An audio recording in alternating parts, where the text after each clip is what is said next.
Miss always make fun of you? How? Because she said, because every time she looks at my book and then she tells them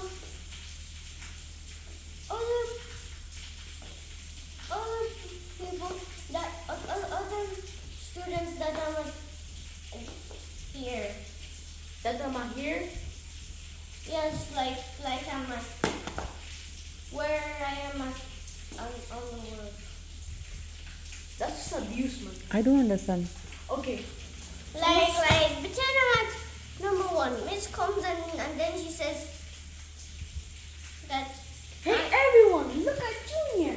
He's our number one. Huh. and then she tells the whole entire class that I'm at number one. So that's not good? And then everyone just laugh at you. You're not the only one that happens to you, man. You're not the only one. I'm the only person that got them people lots of time. So wait. So if teachers tell you that you're at number one, so is that Even sometimes she says that I'm at the heading. you're what?